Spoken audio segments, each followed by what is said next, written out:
Well. Despite everything, England are in the final. And I know it feels like it's been the tournament from hell because every game there's been something to criticise about with England. But they are in a Euros final for the second time in a row. Whatever you say, regardless of how they've gotten there, regardless of what we've not enjoyed about the performances, they've gotten to a final. And you have to give tremendous credit to the players, to Gareth Southgate, which I know isn't a popular thing to do. Is it pretty? No. Does he get a lot of luck? Of course, and you can't deny it. But does he navigate tournament football? And does he have a nice ability to shut people up when he's at his most criticised? Yeah, he does. And sometimes it's just nice to get behind your team for a change instead of consistently being negative, trying to always put a negative spin on things and make it seem worse than it is. But make no small comings of the size of the challenge that faces England on Sunday. This Spain team are far and away the best performing side of this Euros. You know, defence to attack, they just seem so complete. There just doesn't really feel like a natural weakness within this team. And so they go into the game as favourites. But I feel like having the underdog tag works well with this England team. But how do England win the game? How do they lose it? I'm going to go over it now. First, I'm going to go over Spain in possession and what England can expect. Now, when I'm putting this team together, by the way, this is my assumed 11. I think he may go with Shaw from the start, but let's just say it's Trippier. There's not really a lot that's going to change. But Spain build up in a 2-4-4 with Fabian and Rodri sitting in between the fullbacks. The main key of how England are going to win this game, they have to stop Rodri getting on the ball in these deeper areas, getting the time and space to turn and play forward in between the lines, manipulate this England team and get it round them into the dangerous areas. That is going to be their key to winning this game. The moment Rodri gets freedom to dictate the tempo, they are done. They are in the mud. So that is rule number one in terms of preventing Spain from playing out. And England's pressing throughout the tournament has gotten better each game. I thought against the Netherlands it was fantastic and they really adapted well to certain scenarios. And that Netherlands team caused problems, by the way. As much as that Netherlands performance was criticised, and rightly so, they were asking questions of that England team. They were forcing players into making specific decisions that they coped well with the majority of the time. I mean, Netherlands' goal came through a silly mistake through Declan Rice and a shot that Jordan Pickford really should have saved. So they knew when to drop off, they knew when to hand over marks to the other players, and it came through bravery. So you'd see them in the sort of back five. You'd see Kane and Foden and Bellingham pressing them over to one side of the pitch. So let's say pushing it over here. Rice and Mainoo would back him up, typically one staying a little bit deeper than the other. If, say, the ball went over to this side of the pitch, you'd have Bellingham squeezing over into this side. You'd also have Walker pressing up, Gahey pressing up, and they'd follow their markers against the three into the further areas.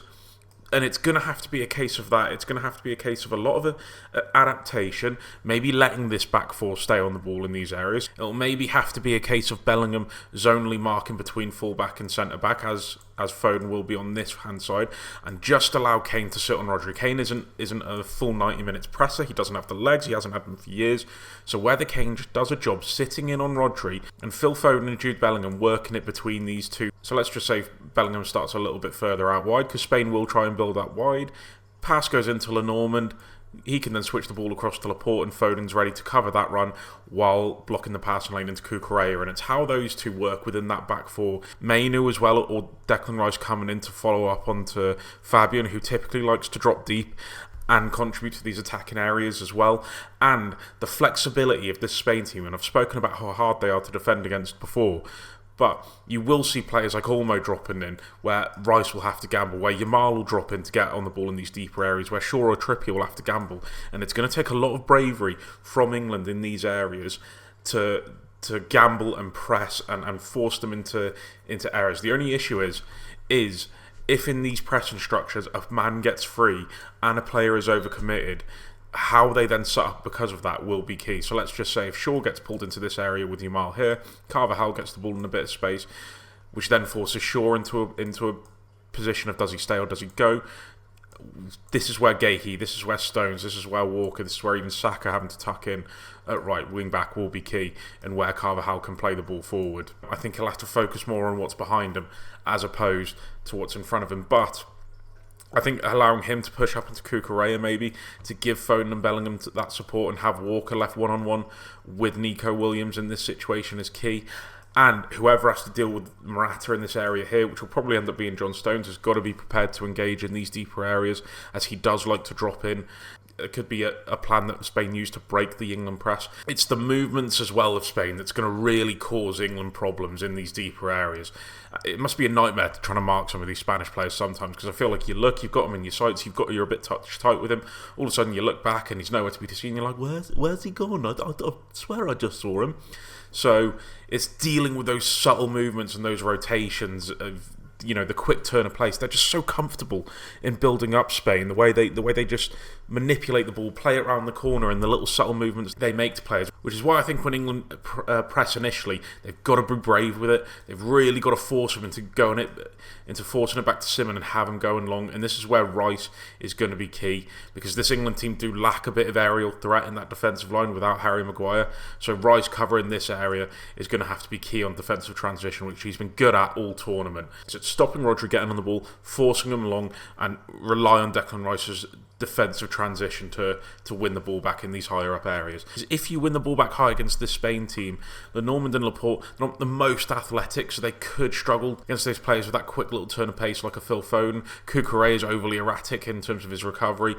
Carvajal again lacks a bit of mobility, so winning the ball higher up has to be a thing that England used. Again, bravery is going to be so key, because where you don't want Spain to consistently have you pinned in is like this. I've been speaking to people in the last few days, and they think it's almost a better tactic for England to sit deep and soak up pressure and then hit Spain on the counter-attack. And I completely disagree. I think they need to press them and get at them quick and stop them from getting the opportunity to build up and get their progressive players and their pivots and their technical quality top-level players on the ball as quick as possible. Because in this area, having Rodri in this position where we know what England are like when they drop deep, they drop off, they don't engage, they cover space more behind them than what's in front of them.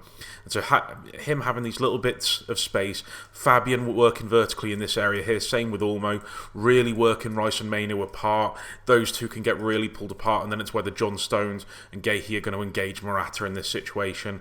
And then this is where you see the inside runs of Nico Williams, of maybe Yamal in these areas where they can be found through these little rotations, pulling the England defence into this area here, Saka coming in short, and the fullbacks bombing forward in these positions. And you have an aerial threat in Morata.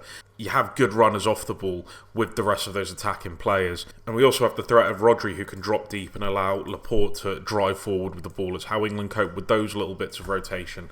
And we've seen it before in games that Jude Bellingham and Phil Foden can struggle to recover in these areas here to form back into that midfield four. They can stay a bit level with Harry Kane.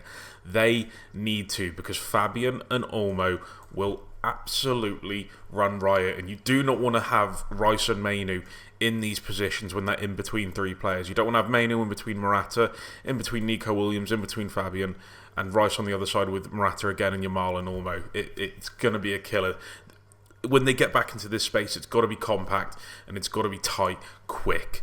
Don't allow them to have too much space. Force them back. Force them into a position where you feel comfortable enough to counter-press them and win it back. You just can't be defending against this Spain team for 90 minutes. They will score. We will concede, and that is just the fact of the matter. Sustain this by all means. 1-0 up, 15 minutes to go. Then you start bringing on Conor Gallagher. Then you even start bringing on Trippier for sure, just to make sure you've got that freshness in that area of the pitch. Maybe even bring Konza for a bit more defensive stability. This is the situation, I think, if we are leading late on in the game. Gallagher is a must. Bring him on for Mainu and work between players from side to side, getting in and around this. So that for me is the quality on the Spain point of view. Just allowing them to play their game. You've got to press them, you've got to be aggressive, and you've got to be brave. Don't sit back and engage. How can England win the game from an offensive point of view? Okay, so Spain are a pressing team, but they can drop deep as well and get into their 4-4-2. They're a versatile team when it's on the ball and when it's off the ball as well. Where England have succeeded, though, in breaking these type of defences and structures is dropping Declan Rice in. We can't have Declan Rice receiving the ball in these areas, trying to turn, and then having to play it into players between the lines, because we've seen he's just not capable. He is not comfortable on the ball technically in progressing it from these further up areas. Here, though, where he can play it around an opponent's shape, he's a lot better. He seems a lot more comfortable where he's got less pressure on the ball, maybe even as a centre-back, allowing Gahey pushing up into left-back, and you give Mainu more freedom. You force the opposition's midfield and attack into pressing wider and creating space that then Rodri and Fabian, two players who aren't the most mobile, will have to deal with. And this is what killed the Netherlands, as they forced that front four up to press them in a man-for-man fashion. Mainu got space, and it allowed Foden and Bellingham to drop in, and even Harry Kane, and the two that was left in midfield could not cope with them. And this is what England have got to try and do. They've got to remain confident in those back four playing up and isolate those midfield too. Allow Spain to make mistakes, allow Spain to get drawn up, because Yamal can get caught a little bit further up the field and struggle with his recovery runs. It exploits the midfield, and then you force Carvajal into making a decision in this area. Does he come up to Bellingham? Does he come up to Shaw? Does he try and support this area and engage? Also, one thing that could be important for England is what they've done is they've built on the left-hand side and attacked down the right. So let's just say typically it's all the way over here.